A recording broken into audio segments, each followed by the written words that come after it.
Buenas tardes, gracias por acompañarnos en la Semana de Ingenierías, específicamente en estas actividades de la carrera de Ingeniería Civil. Es un placer para nosotros poder ofrecer estos espacios formativos para complementar el conocimiento de la carrera y ampliar su conocimiento también, y que conozcan cuáles son los escenarios a los que se van a enfrentar como futuros profesionales. Ese es el objetivo de la Semana de Ingenierías, ofrecer estos espacios para ampliar el conocimiento que ustedes puedan tener de la carrera.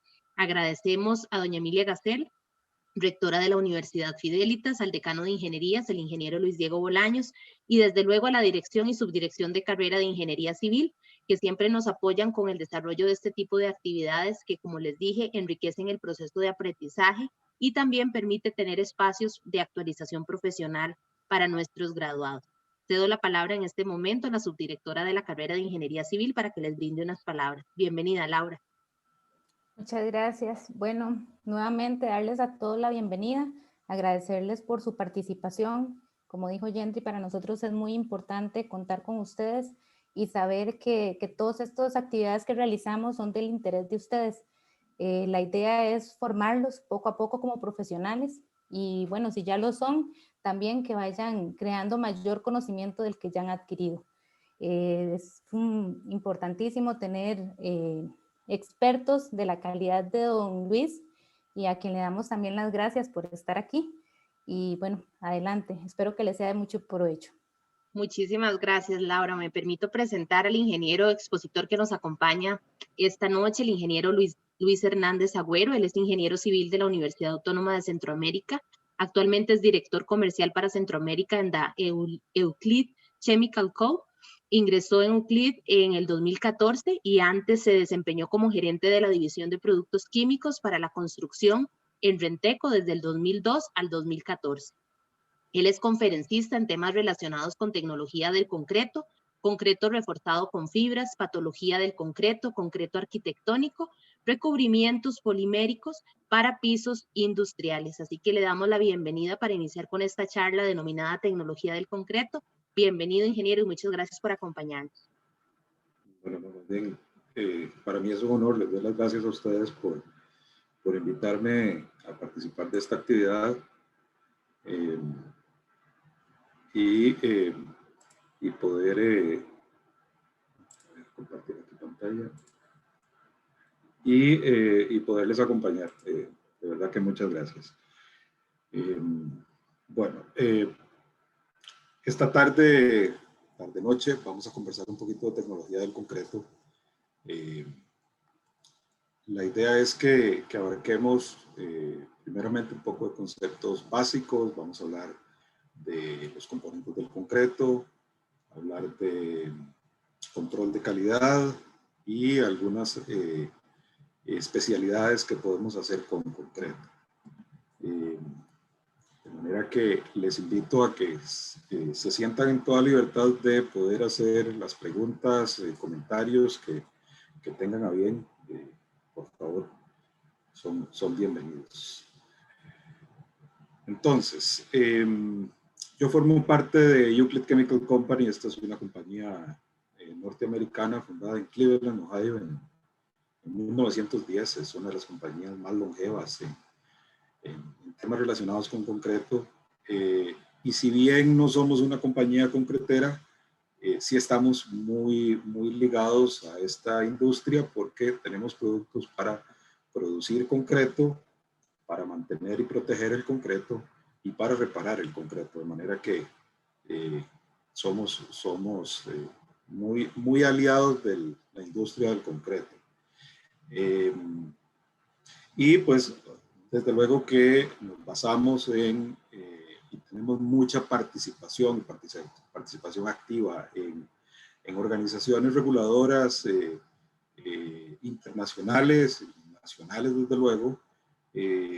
Aquí muestro algunas, de pronto las más comunes, las que más estamos familiarizados, sobre todo en el medio acá local, que es ASTM, que es el Instituto, el American Society for Testing Materials, el ACI, que es el American Concrete Institute, la National Ready Mix Concrete Association, y aquí localmente el INTECO. Básicamente estas dos primeras compañías son quizás en las que más nos basamos. El ACI es la que dicta los códigos para diseño y construcción de estructuras de concreto, y a través de ASTM controlamos de que lo que se especifica en ACI se cumpla. Bien, voy a empezar diciendo que nosotros cuando producimos una mezcla, lo que producimos es concreto, no es cemento. Y esto lo digo porque como profesionales de la construcción tenemos que utilizar el término correcto. Y muchas veces uno escucha a la gente hablar de estructuras hechas de cemento, y en realidad el cemento es un ingrediente como la arena, la piedra, el agua, pero cuando hacemos la mezcla es concreto. Entonces, para que nos acostumbremos a utilizar el término correcto. Bien, el concreto es un producto milenario. Los primeros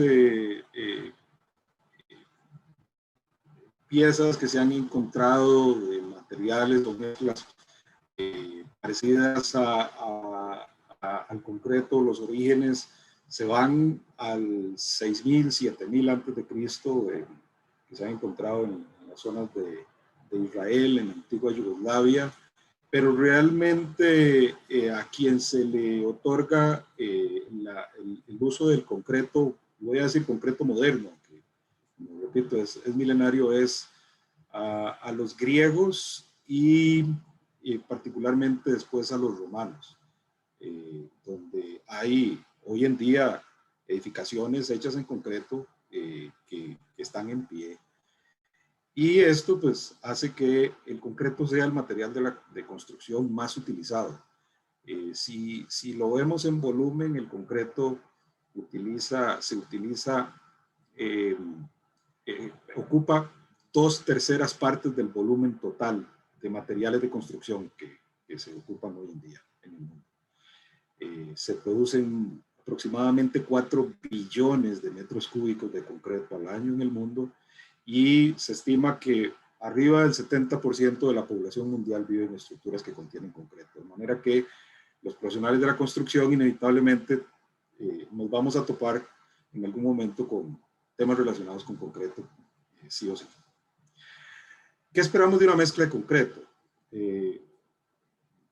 Hay varias características que uno espera, sobre todo altas resistencias mecánicas, durabilidad, que el concreto sea fácil de moldear. Esta es una característica importantísima porque el concreto, el ser humano lo desarrolla tratando de tener un material que tenga unas características en resistencia mecánica y durabilidad similares a la piedra natural, a las rocas, pero que sea fácil de moldear, que yo no necesariamente tenga que agarrar la piedra y empezar a moldearla con mazo y cincel para poderle dar forma, sino que sea fácil de moldear. Desde luego que sea de bajo costo y que tenga resistencia al fuego, entre otras cosas.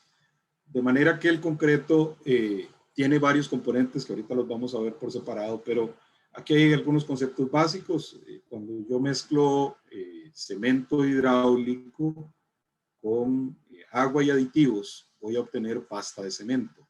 Y dije cemento hidráulico porque este material es un componente que al contacto con el agua, cuando se hidrata, ocurre una reacción química, pues se llama cemento hidráulico. Y cuando tengo la pasta de cemento y a esta pasta de cemento le agrego arenas, voy a obtener morteros, y al mortero yo le agrego piedra, agregado grueso, voy a obtener concreto. Entonces aquí tengo 3 conceptos que vamos a repasar después. Luego, las fibras que de a poco se han venido utilizando más, cada vez más, para ayudar sobre todo con temas de fisuramiento, tanto en los morteros como en los concretos. Entonces, resulta que el cemento, que decía, el cemento hidráulico, cuando el cemento tiene 4 componentes principales. Aquí no me voy a detener mucho en química, pero tiene 2 componentes que están muy relacionados con las resistencias, el C3S y el C2S. Tienen que ver mucho con el desarrollo de resistencias, el C3S con resistencias a corto y mediano plazo y el C2S con resistencias a largo plazo. Luego está el C3A, que tiene que ver con la velocidad en la que el concreto se hidrata y propicia el fraguado. Y luego el C4AF, que no me va a ayudar mucho en el concreto propiamente, pero es un componente que me ayuda para la molienda del clínker, que es la materia prima que se utiliza, que es derivado de la calcinación de las piedras calizas, se sale el clínker y este material me ayuda para que el proceso sea, sea más rápido. Ahora bien, es importante tener en cuenta que no todos los cementos tienen la misma composición, los cementos no todos son iguales, no todos reaccionan igual, porque la cantidad de componentes de estos materiales no es siempre la misma. Entonces, pues hay algunas bandas donde esos componentes pueden fluctuar, de manera que los cementos pueden cambiar un poco de una marca a otra, o inclusive de un lote a otro del mismo cemento pueden cambiar. Entonces, es importante tener esto en cuenta. Luego tenemos el agua, que es la que adicionamos al cemento para lograr la pasta de cemento. El agua tiene dentro de la mezcla del concreto, dentro de la pasta, tiene 2 funciones. La primera, desde luego, que va a ser hidratar la partícula de cemento, y la otra función dentro de la mezcla es hacer que la mezcla tenga buena consistencia, que tenga la plasticidad que requiero dependiendo de lo que vaya a colar o a construir. Entonces, repito, una función es hidratar el cemento y la otra es, pues, lograr la consistencia que deseamos, sea algunas más fluidas que otras, dependiendo de la necesidad. Y después de que la mezcla ya se coloca, se funde, el agua también tiene otra característica importante, otro uso importante, porque se utiliza para el curado, que es el proceso, el tiempo que dura el concreto en adquirir resistencias, ganar resistencias, hasta llegar a la característica deseada, a la especificada. El agua debe ser limpia, debe ser fresca. No se recomienda utilizar agua muy caliente, debería ser lo más fresca posible. Y limpia me refiero a que no debe contener ni aceites, ni ácidos, ni sulfatos, ni sodio, calcio, sales, limos, materia orgánica, arcillas, lodo, porque esto afecta la calidad y la durabilidad de la mezcla. Entonces, idealmente debería ser agua limpia, no necesariamente potable, no necesariamente tiene que ser 100% para consumo humano, pero sí que no tenga contaminación. Okay. Luego tenemos los agregados gruesos. El agregado grueso es la piedra triturada que normalmente tiene un tamaño mayor a 5 milímetros. Generalmente los agregados gruesos que más se utilizan en cuestión de tamaño va de 5 milímetros a 38 milímetros. Los más comunes son de 12 a 25 milímetros. Y es el material o el ingrediente normalmente en volumen que más se agrega a la mezcla. Es importante que las piedras no sean ni totalmente redondeadas. Aquí se utiliza mucho agregado de río, pero lo que deseamos de río no es necesariamente extraer las piedras del río ya del tamaño que las voy a utilizar, sino que normalmente se extraen piedras más grandes y en un proceso de trituración o en un quebrador se van rompiendo hasta lograr los tamaños deseados. Esto porque, repito, no deberían ser ni muy redondeadas ni tampoco muy alargadas, lo que llama uno muy lajudillas, sino lo más cúbica posible para que tenga una buena trabazón dentro de la mezcla. Después tenemos las arenas, que las arenas son los agregados menores a 5 milímetros. Usualmente van del 35 al 45% del volumen total de los agregados. Y las arenas normalmente uno busca que tengan diferentes tamaños, desde granos un poquito gruesos hasta unos muy finos. Para esto se ensayan, se hacen los ensayos de caracterización y granulometrías, donde se van pasando por diferentes tamices.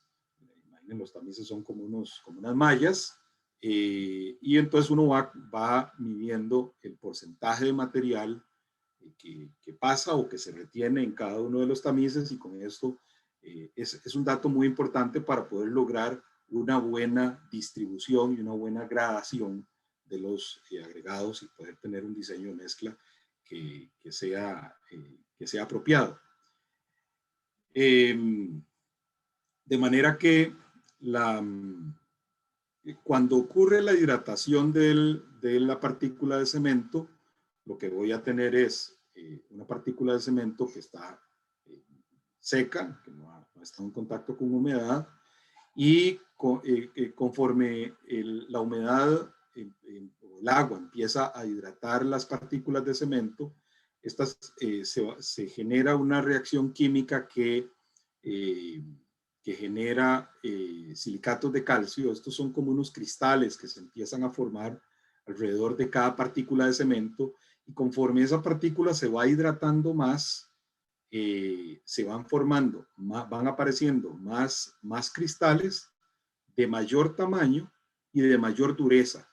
Entonces, visto en un microscopio, esto es lo que ocurre con una partícula de cemento, y entonces, si nos imaginamos millones de partículas dentro de la pasta del cemento, donde empiezan a crecer los cristales, estos se van entrelazando unos con otros y endurecen, y ahí es donde ocurre una trabazón, y la pasta finalmente, por eso es que sirve para pegar o unir los agregados tanto finos como gruesos. Estas partículas son realmente pequeñas, son microscópicas, ¿no? Hablamos de que cada partícula de cemento mide alrededor de 3 micras, o sea, 3 milésimas de milímetro. De manera que son microscópicas, y cada una de ellas pues tiene que pasar por este proceso. Ahora, aquí es importante acotar que este proceso de hidratación solo ocurre una vez.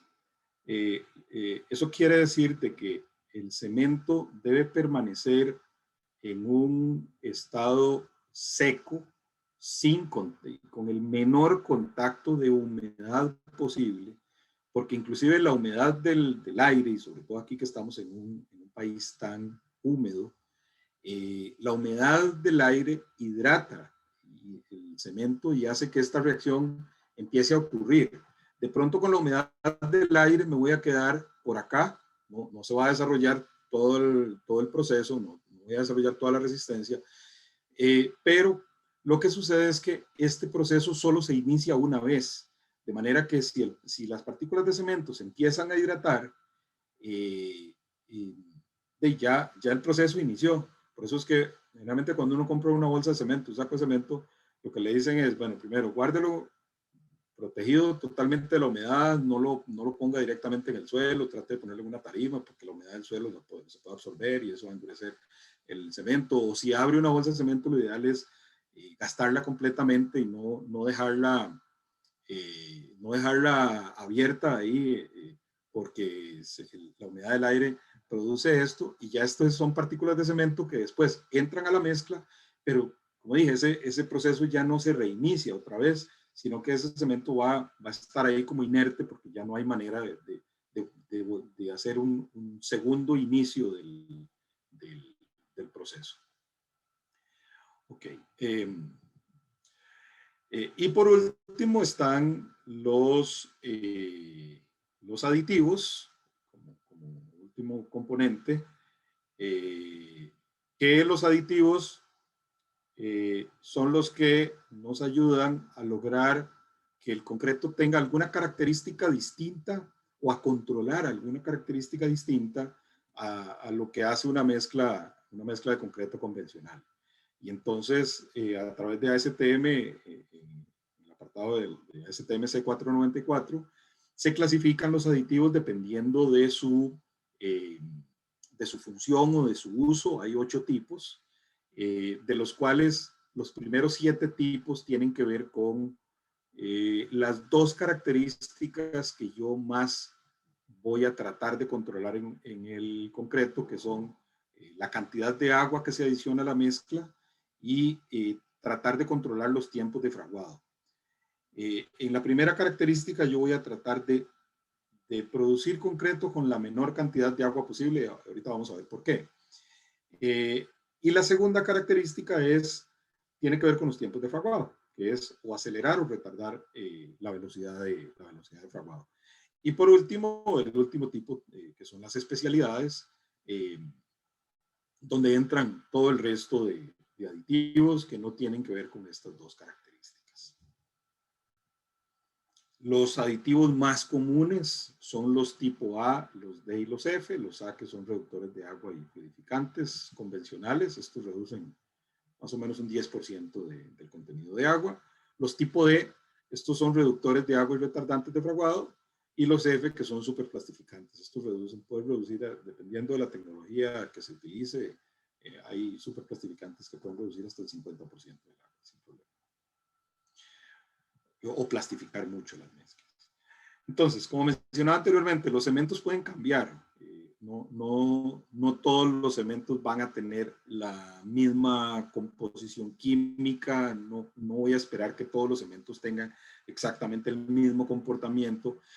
De ahí que, sobre todo con el uso de aditivos, es muy importante siempre verificar la compatibilidad entre los aditivos y el cemento, porque si entendemos que los aditivos generalmente lo que van a entrar es hacer a interactuar químicamente con el cemento, porque realmente los aditivos no tienen una interacción importante ni con los agregados finos ni con los gruesos, sino que va a ser meramente con el cemento. Y si yo soy consciente de que no todos los cementos son iguales, pues se me vuelve muy importante siempre verificar la compatibilidad de los aditivos con el cemento, entendiendo de que si el cemento cambia, pues el comportamiento o la reacción que se genera entre el aditivo y el cemento perfectamente puede cambiar. Entonces, las mezclas se diseñan. Yo no es que simplemente tomo un poco de piedra y arena de manera aleatoria, sin mucho control de cuánto pongo de uno y de otro, y después le echo un poquito de cemento y agua y ya sé que con eso tengo concreto. No, las mezclas se diseñan. Entonces, un diseño de mezcla, yo lo puedo hacer. Hay algunas tablas, algunos métodos un poco más empíricos, más manuales.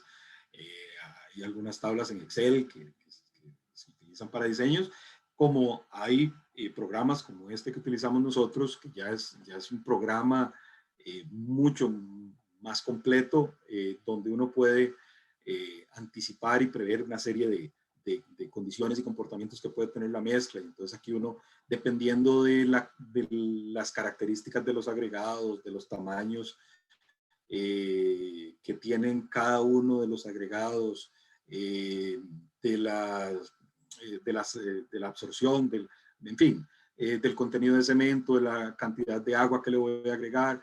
Entonces ya gráficamente yo puedo ver más o menos cómo hacer el comportamiento, y yo voy a atender, dependiendo de lo que esté buscando, pues que la curva que se me genera de esta combinación de agregados tenga X o Y forma, o que esté más hacia arriba, donde están porcentajes más altos de algunos tamaños de agregados u otros más finos, en fin.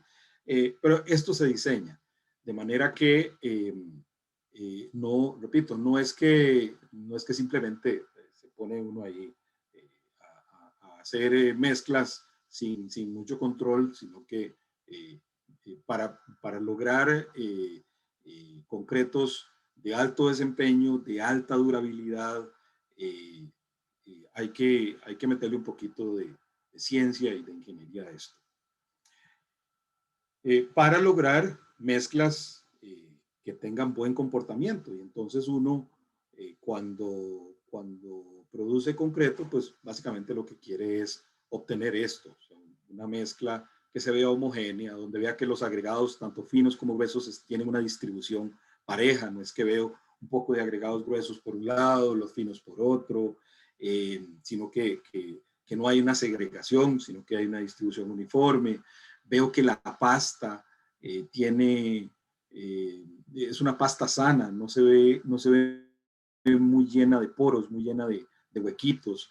Esos poros muchas veces se generan cuando hay relaciones agua-cemento muy altas. Queda la pasta muy porosa y eso me va a afectar con la resistencia. Veo que hay una buena adherencia entre la pasta y los agregados, que los agregados tienen formas cúbicas, no son agregados muy redondeados. En fin, todo eso es importante ver cuando uno analiza la mezcla de cemento. Y la pasta de cemento, pues es, como se ve acá, inevitablemente lo que va a rellenar todos los vacíos que quedan entre los agregados finos y los gruesos. Entonces, hablando un poco del efecto de la relación agua-cemento en las mezclas. La relación agua-cemento no es otra cosa más que dividir el contenido de agua entre el contenido de cemento. Ejemplo, si yo tengo 1 metro cúbico de concreto y tengo 300 kilos de cemento y tengo 150 litros de agua, pues obviamente si hago la división me va a dar 0,5. Quiere decir que mi relación agua-cemento es de 0,5. O así, por ejemplo, puedo subir la cantidad de agua y mi relación agua-cemento se va incrementando. Entonces, cuando yo veo un diseño de mezcla, voy a ver normalmente esto, voy a ver que el aire normalmente va a ocupar de un 1 a un 3% del volumen. Este aire es aire que queda atrapado en la mezcla, producto del mismo proceso de mezclado. Hay aire que queda atrapado. No es conveniente que exceda el 3%, siempre debe andar abajo del 3%. El agua va a ocupar de un 16 a un 21% más o menos de volumen, el cemento de un 7 a un 15%, los finos, las arenas de un 25 a un 30% más o menos, y los agregados gruesos entre un 31 y un 50%. Entonces, esto es la piedra. De manera que los agregados, tanto finos como gruesos, tienen una ocupación importante, normalmente más del 50% del volumen. ¿Y por qué estas variaciones o estos rangos tan amplios?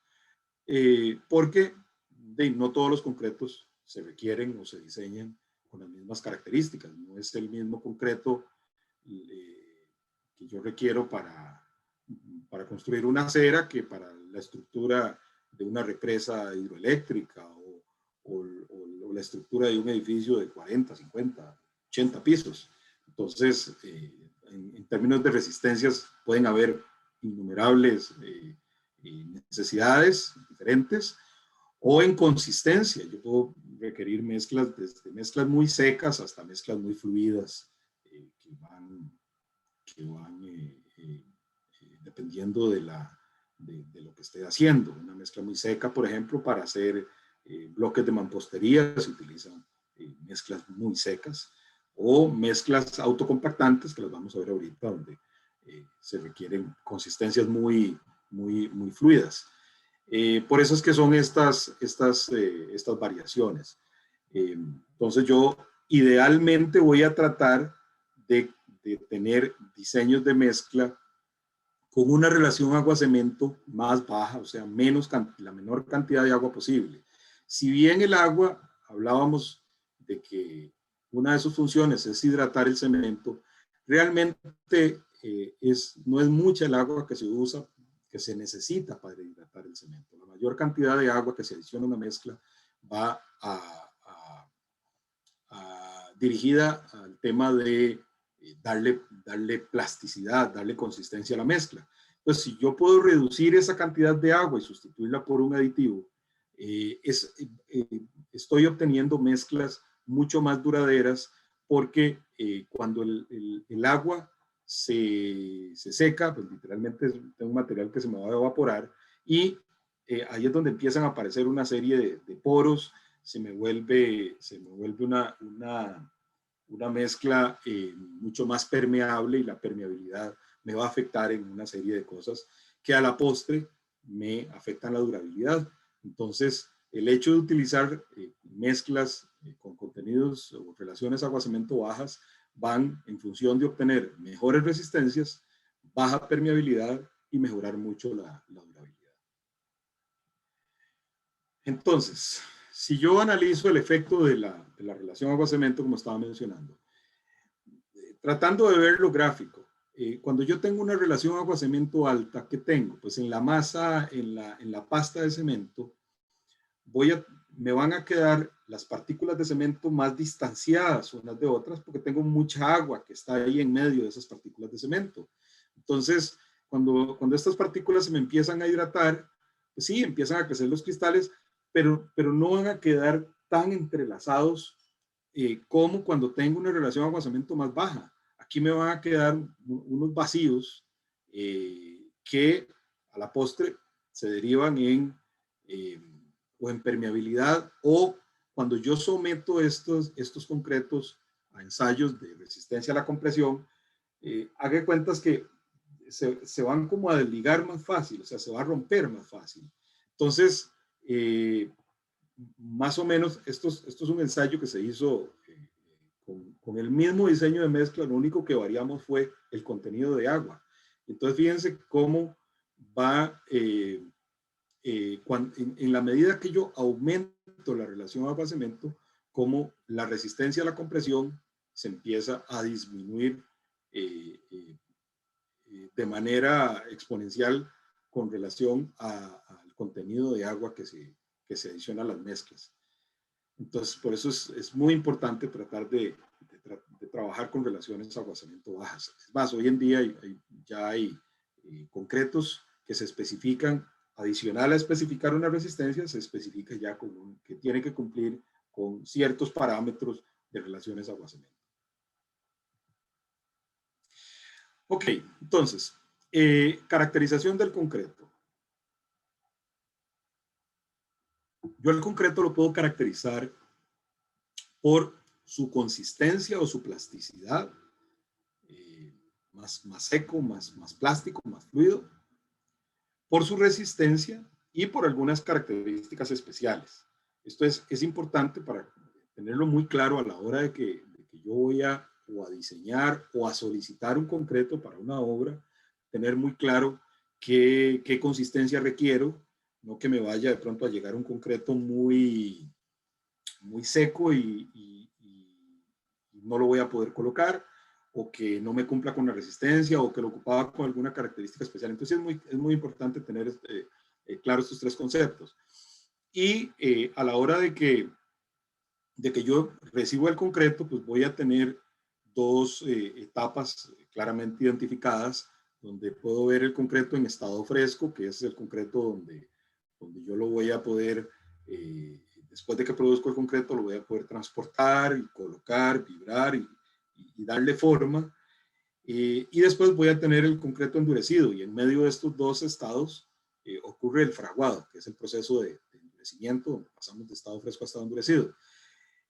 Lo importante es identificar dónde inicia mi proceso de fraguado, porque una vez que ya este proceso inició, ya el concreto no debería ser manipulado, ya el concreto debería estar colocado sin mayor manipulación, porque en esa manipulación yo lo que voy a hacer es que voy a generar fisuras y voy a empezar a dañarlo y a ocasionarle problemas que a futuro definitivamente me van a afectar. Y en la consistencia del concreto, cuando yo veo el concreto en estado fresco, yo le voy a tratar de tener cuidado con 4 características principales, o 4 propiedades. La primera, y esto entendiendo que el concreto es un producto súper perecedero. O sea, el concreto yo lo produzco y es produciendo y si no tengo muy controlado los tiempos de fraguado, casi que tengo que producir y vaciar de una vez. Por eso es que es tan importante y en los capítulos de aditivos es una de las características que más se tratan de controlar para poder tener el tiempo suficiente de producir, transportar y colocar. Entonces, dentro de las propiedades del concreto en estado fresco, voy a controlar o a verificar, más que controlar, a verificar que tenga una buena compacidad, o sea, que el concreto se pueda compactar y se pueda consolidar de manera adecuada y que pueda reducir los vacíos, no que me queden un poco de vacíos y de hormigueros ahí dentro de la estructura. Luego voy a ver que haya una buena cohesividad, o sea, que el concreto sea una masa estable, que no se me separe, que no se me segregue, que yo no vea la pasta por un lado y los agregados por otro, sino que tiene que haber una buena estabilidad en la masa. Que tenga buena plasticidad, o sea, que el concreto se pueda deformar fácilmente sin que se rompa, sin que se fisure, sin que se vea dañado. Y por último, que tenga una buena movilidad o una buena consistencia para que pueda fluir y adquirir la forma del encofrado, que se pueda meter dentro de la armadura, independientemente de si las varillas están muy juntas, muy seguidas o más espaciadas, pues que pueda fluir sin problema. Entonces, entendiendo esto y qué quiero yo del concreto, yo tengo que ser muy claro de cuál es mi expectativa y entender que para poder lograr lo que quiero, y si yo me imagino un piso así perfecto como este, que parece un vidrio, una mesa de billar que no tiene mucha ondulación, que tiene un acabado muy bonito, perfecto y todo, entendiendo eso, yo voy a tratar de asegurarme que voy a cumplir con un diseño de mezcla adecuado, que hice las solicitaciones correctas tanto en consistencia, en resistencia que yo quiero, porque si no hago eso, de pronto me puedo llevar sorpresas y en lugar de obtener algo muy bonito, voy a obtener pisos con acabados mal logrados o con resistencias inapropiadas, en fin. Entonces es muy importante tener claros los conceptos de qué quiero lograr realmente. Entonces, sabiendo que esto es un proceso donde normalmente yo tengo una producción que puede ser una planta productora de concreto premezclado como esta o una simple batidora en el sitio, que voy a tener un acarreo que puede ser en camión, si es que la planta no está en el sitio, o puede hasta en carretillo, si es una obra pequeña, que tengo que tener cuidados con el proceso de colocación y dar un buen curado y otros cuidados. Tengo que asegurarme de que tengo un buen proceso de control de calidad. Entonces, ¿cómo se mide o cómo se controla la calidad de los concretos? Los concretos, hay algunas características básicas que se controlan y las vamos a ver ahorita. Lo primero es, yo puedo perfectamente medir cuál es la consistencia de mi concreto. Lo decía, no todos los concretos se van a necesitar de la misma consistencia. Un concreto de un piso no requiere la misma consistencia de un concreto de una columna.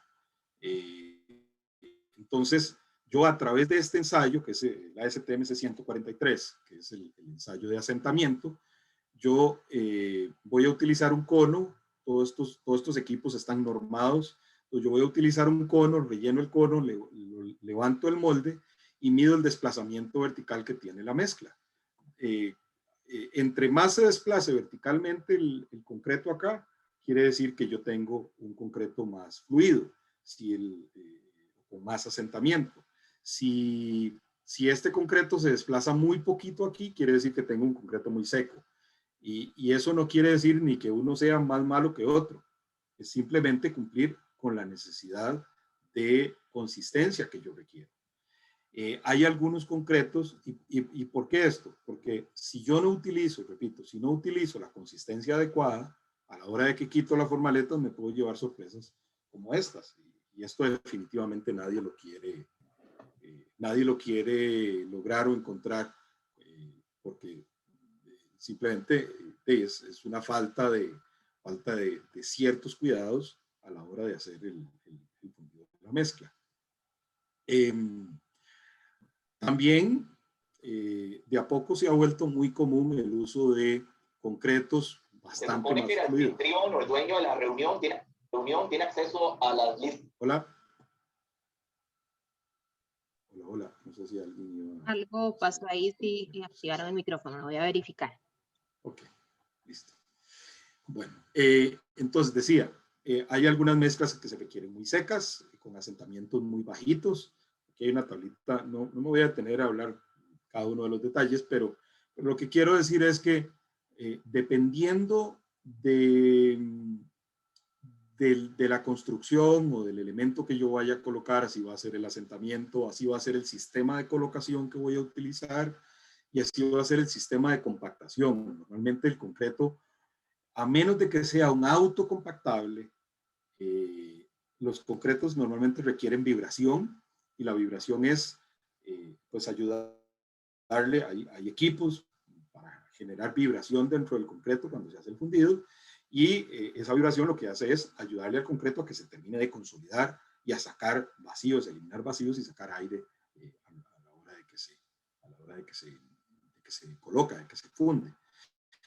Ya mezclas súper fluidas que en los últimos años se han vuelto muy utilizadas.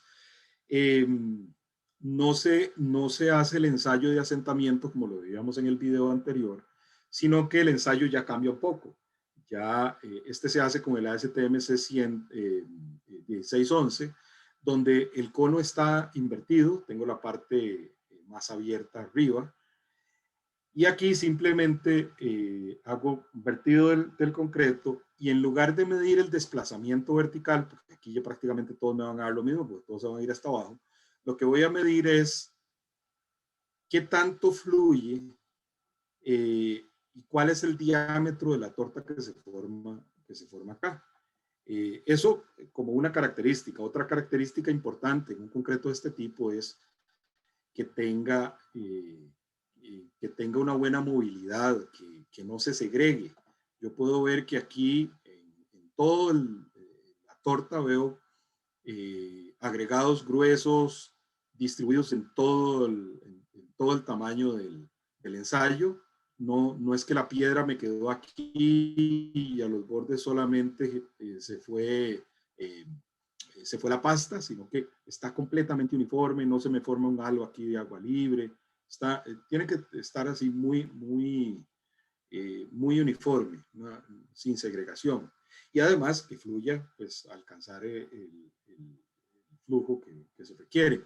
Normalmente los autocompactantes se esperan diámetros arriba de 60 centímetros, entre 60 y 75 centímetros en un autocompactable.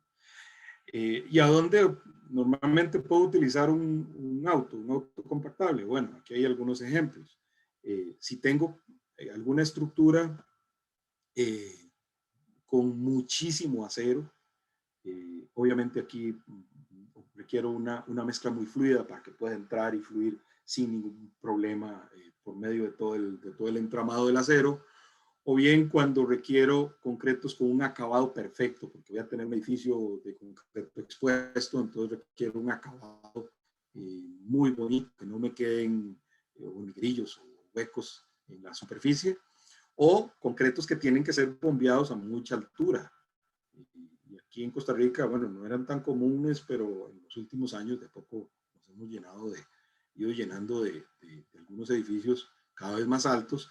Y entonces estos concretos, pues son concretos que igual van a llegar aquí en el nivel 00 y van a tener que ser bombeados hasta la altura que se requiera, no sé, 20, 30, 40 pisos. Entonces tienen que ser concretos muy fluidos para que se puedan bombear sin problema. Otro uso de los concretos autocompactantes comparado con un concreto convencional es que los concretos autocompactantes son mucho más rápidos de colocar.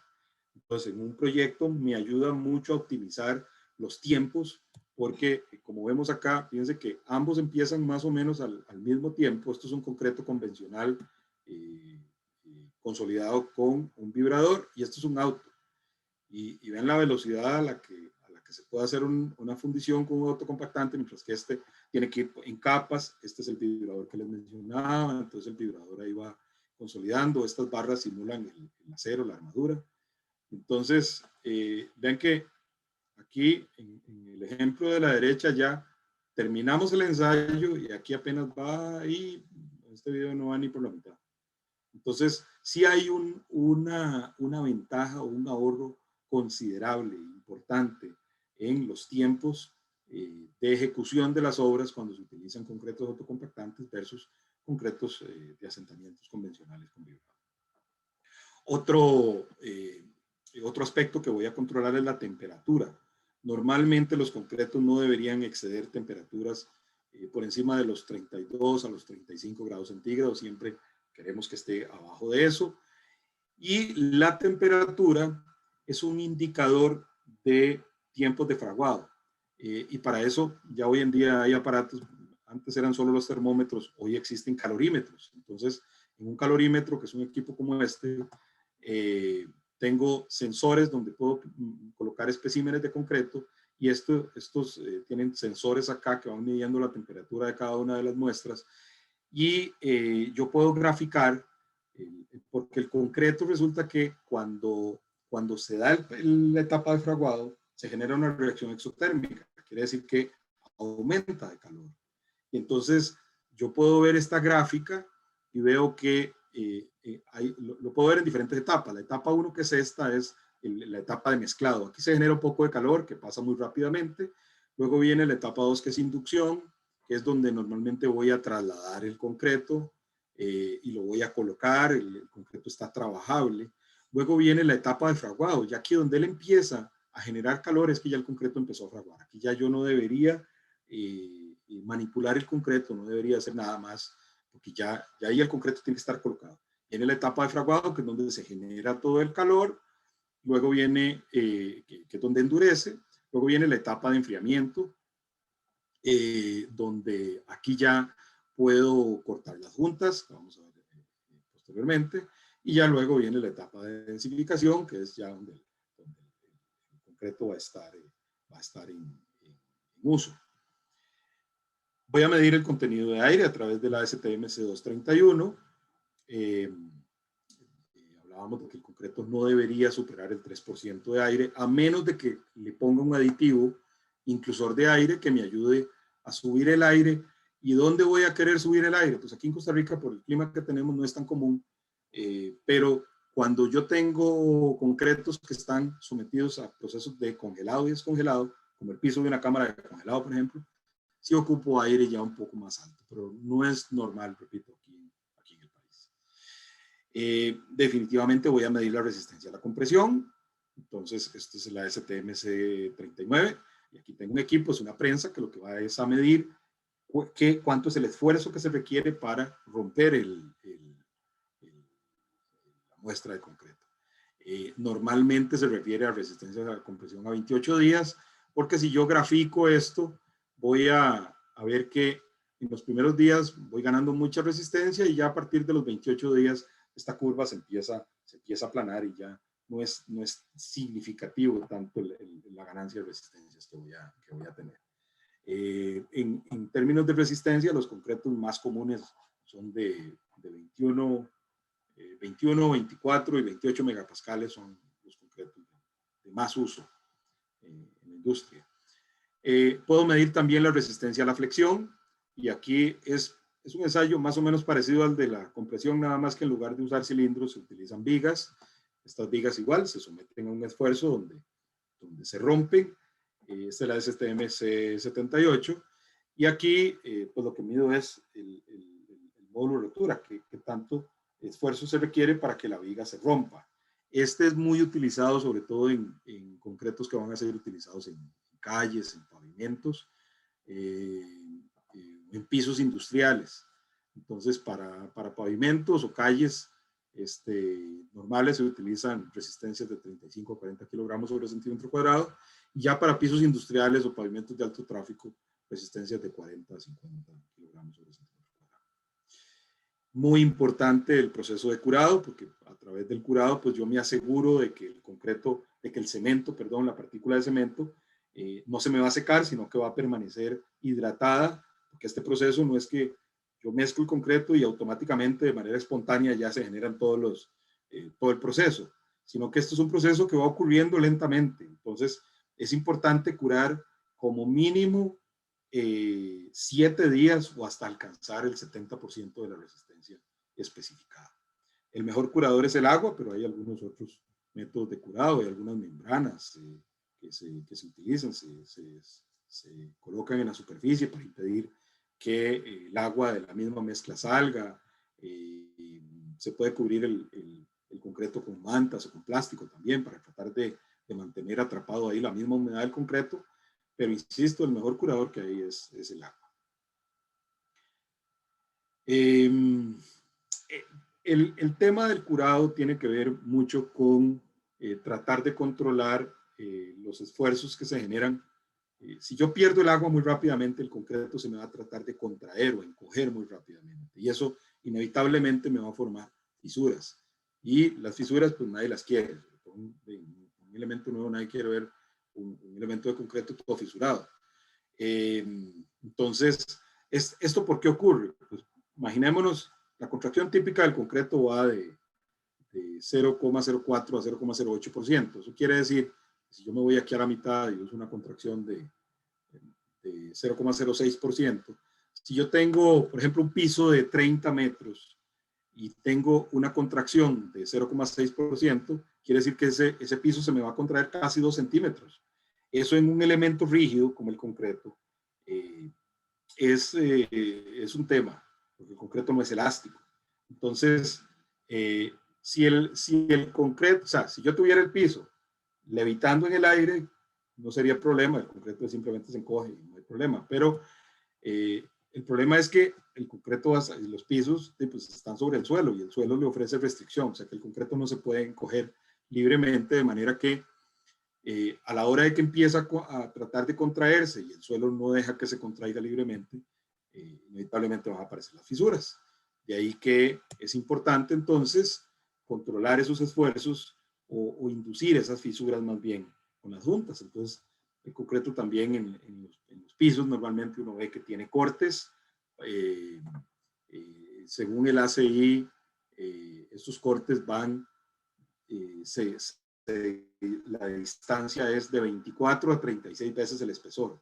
Nos vamos a la mitad, digamos 30 veces el espesor. Entonces, si yo tengo una losa de 10 centímetros, por 30 veces sería 3 metros. Entonces, quiere decir que voy a hacer un corte a cada 3 metros, y ese corte lo que va a hacer es esto, va a inducir a que la fisura no se haga en cualquier otro lado, sino que para el concreto va a ser más fácil romper por acá.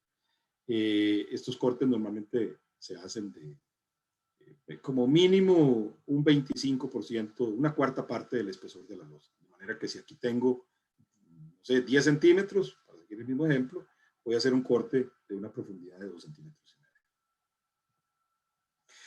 Otro efecto que voy a controlar mucho, sobre todo con el tema del curado, es el alabeo. En inglés se dice curling. ¿Y esto qué es? Que si arriba el concreto empieza a perder más agua, más rápidamente, razones obvias, va a perder agua más rápidamente arriba que abajo, si no tengo controlada esa salida de agua, se va a tender a contraer más en la parte de arriba que en la de abajo. Entonces, eso hace que el concreto se me deforme en esta forma, o sea, se hacen como unas ollitas. Y eso muchas veces es así de significativo. Esto es un piso, miren, aquí en 1 metro 20 centímetros más o menos que tiene esto, ya tengo una diferencia de nivel de casi 2 centímetros. Esto afecta mucho la durabilidad de los pisos, porque voy a empezar a tener mucho problema aquí en estas zonas. Entonces, por último, tenemos algunos concretos con características especiales. Ya repasamos algo de los concretos fluidos o autocompactantes. Puedo tener concretos con fibras. Esto es algo que en los últimos años se ha potenciado mucho aquí, principalmente para pisos industriales, donde se ha sustituido el uso del acero de refuerzo por fibras, porque se ha demostrado por años, a través de muchos años de investigación, que las fibras generan tienen una capacidad de absorción de esfuerzos mucho mejor que el acero. Entonces puedo sustituir las barras o la malla electrosoldada de los pisos.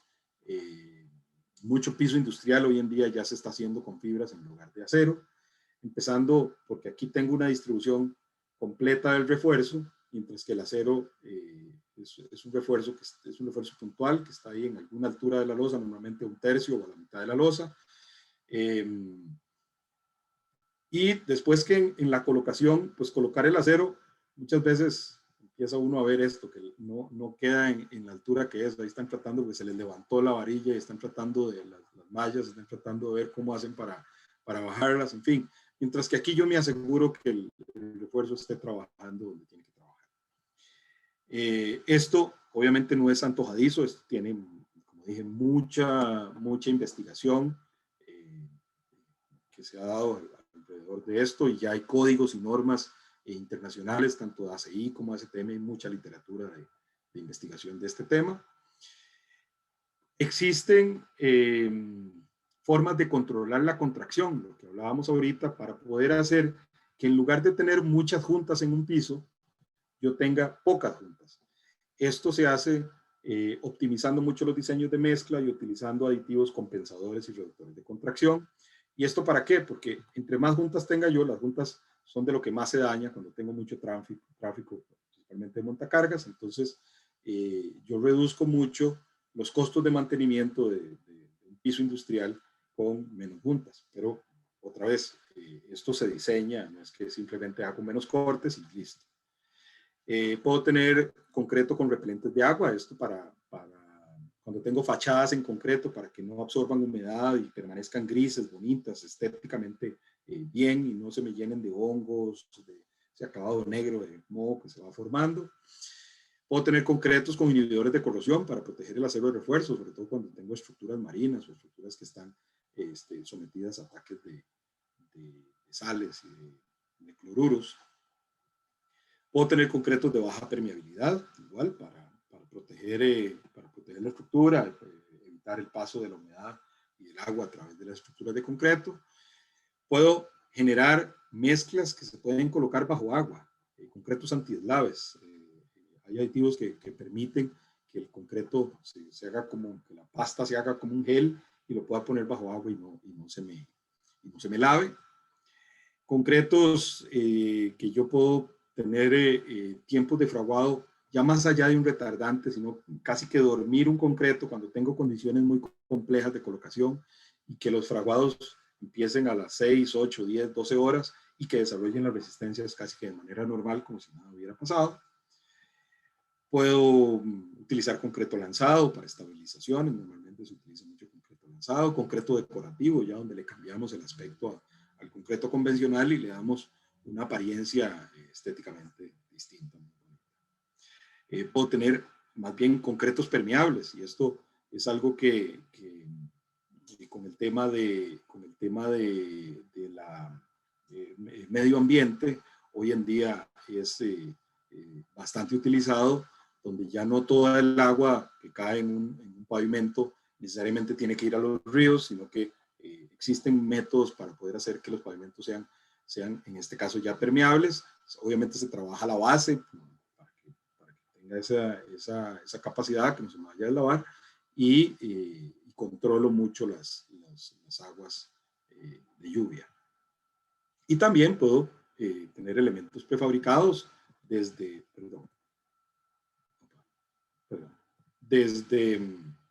elementos livianos como los bloques de mampostería hasta estructuras mucho más robustas. Entonces, en resumen, ¿qué debo tomar en cuenta? ¿Qué resistencia requiero? ¿Qué consistencia voy a requerir?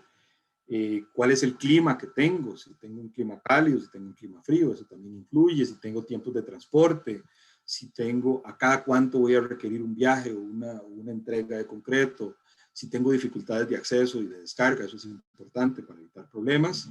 Y si requiero alguna característica especial, como algunas de las que vimos anteriormente, cuál es la responsabilidad que tengo en cada una de las partes. Y bien, hasta aquí mi presentación. Nuevamente, muchas gracias por atender la charla y estoy a sus órdenes. Bueno, por acá queda mi contacto. Con gusto, si tienen alguna duda. Excelente, muchísimas gracias. Ingeniero, tenemos unas consultas por acá. Dice Carlos, ¿cuál es el tiempo promedio de la hidratación de un cemento general? ¿Son los mismos 28 días de adquisición de resistencia de un concreto convencional? No.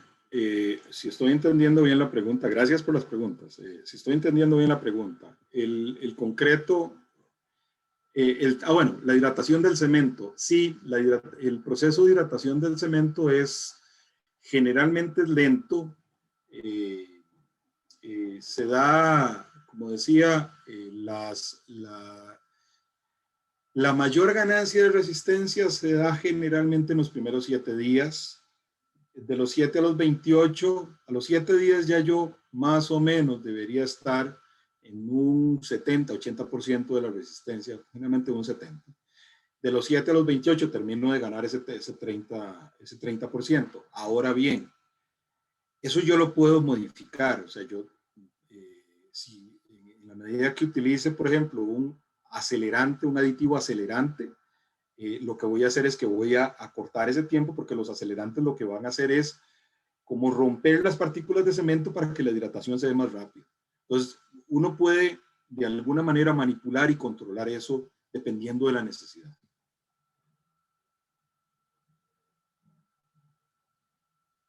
Muy bien, gracias. Dice Juan José, muy buenas noches. ¿Es correcto afirmar que la manera de identificar que el cemento se ha humedecido es al encontrar partículas irregulares de gran tamaño? Si es así, ¿también puede humedecerse sin mostrar esas características? Como bien lo dijo, la característica más común y probablemente la más fácil de identificar es esa. Ya uno va a empezar a encontrar grumos en el cemento. El cemento, a la hora de que uno lo utiliza, tiene que ser un polvo, tiene que estar completamente polvo, sin grumos, sin piedritas. Es un polvo fino, completamente. Ok, pregunta por acá. Nuevamente Carlos Fabián, ¿qué criterio tiene sobre el agua de mar para hacer concreto? Concretos para zonas frías si tienen contenidos de aire mayores al 3%. Del agua de mar, ok. El agua de mar tal cual no se recomienda por el contenido de cloruro. En algunos lugares, sobre todo hay islas donde se utiliza tanto agua como arena de mar, pero requieren un proceso de desalinización bastante complejo y bastante costoso. De manera que no es muy común, a menos de que, como repito, sea el único recurso. Entonces, no se recomienda el uso ni de agua ni de agregados marinos. Y en cuanto a climas fríos, normalmente lo que se usa, más que usar agua caliente, lo que se utiliza es, se pueden utilizar acelerantes o se puede trabajar el diseño de mezcla con relaciones agua-cemento bajas para propiciar un proceso de fraguado o de reacción un poco más rápido. Pero agua caliente no. Contrario a cuando tenemos un clima cálido. Cuando tengo un clima cálido, sí, muchas veces se recurre al uso de hielo, y el hielo se toma como parte del agua. No es que utilizo la misma cantidad de agua y adicional le pongo el hielo. Tengo que calcular cuánto hielo coloco y eso se lo resto al agua que le voy a adicionar a la mezcla. Muchas gracias. Pregunta Jocelyn, con respecto a las fisuras, ¿cómo puedo diferenciar las fisuras en el suelo que son causadas por el mal proceso a la compactación con el del concreto? Ok, eso es una buena pregunta, es un buen tema. Hay más, probablemente tendríamos una charla completa de eso. Ocupamos como una hora para poder ver eso en detalle, pero normalmente las fisuras por contracción o por secado generalmente siguen un patrón, son fáciles de identificar, comparadas con fisuras que se generan o por esfuerzos tempranos o por alguna deficiencia en el proceso de construcción. Sí hay maneras de identificarlo, generalmente se pueden identificar por la forma y la dirección que tienen. Ok, dice Tommy, si autocompactante es igual que fluido. Podría decirse como, sí, son sinónimos. El autocompactante es un concreto muy fluido. Ok, Bernal consulta, ¿cuánto es el costo de usar concreto con fibras a diferencia de usar acero? Es más económico la fibra. Obviamente va a variar dependiendo del proyecto y de la cantidad de acero que se requiera sustituir, pero normalmente hablamos de un 10 a un 15% de diferencia. Muy bien, y tenemos una última pregunta por acá de José. Dice, si estoy diseñando por peso, ¿qué cantidad de reductor de agua debería usar? Ok, buena pregunta. Los aditivos normalmente se dosifican en función del contenido de cemento. Desde luego que puede variar mucho dependiendo del tipo de aditivo y de la cantidad de agua que quiera reducir. Pero normalmente, y aquí voy a decir algo muy general, las dosis de aditivos generalmente varían entre 5 y 8, 9 mililitros por cada kilo de cemento. Muy bien, muchas gracias. Si alguno tiene alguna otra consulta, la puede dejar en el chat antes de finalizar con esta sesión. Déjenme verificar si tenemos alguna otra adicional. Con relación a la última pregunta, aquí voy a hacer un comercial. Nosotros, acá en el país, de hecho es una de las labores que más realizamos, y es apoyar a la industria con optimización y diseños de mezcla. Tenemos laboratorio completo para poder hacer todos estos ensayos, de manera que, y generalmente esta asesoría no tiene costo, eso es parte del servicio que damos, entonces pues estamos a sus órdenes para cualquier consulta. Muchas gracias, ingeniero Luis Hernández. Cedo la palabra al ingeniero José Pablo Aguilar por si quiere dar unas palabras de cierre. No, nada más, don Luis, muchísimas gracias por la presentación realmente muy clara, muy interesante, ¿verdad? Como que todos los que estamos acá, de aprender un poquito más de distintas tecnologías del concreto, de todas estas técnicas que tenemos disponibles en el mercado, ¿verdad? Estas nuevas tecnologías, modificantes, aditivos. Ahí es muy importante que los estudiantes aquí de la carrera realmente salgan con ese conocimiento. Entonces, de nuevo, agradecerle por siempre ser tan anuente a apoyar con la carrera y con nuestros cursos. Y de nuevo, muchas gracias. No, con todo gusto, gracias a ustedes por la oportunidad y pues, yo aquí siempre a sus órdenes. Muchísimas gracias, ingeniero, por su tiempo y por el conocimiento compartido. Esperamos que haya sido de provecho para nuestros estudiantes, graduados y participantes en general. Y los invitamos a la última actividad de cierre. Ahorita a las 7:30 tenemos un trabajo final de graduación destacado del egresado Víctor Manrique Obando, así que los esperamos a las 7:30. Damos por concluida esta actividad. Muchas gracias y buenas noches. Muchas gracias. Buenas noches. Buenas noches. Buenas noches.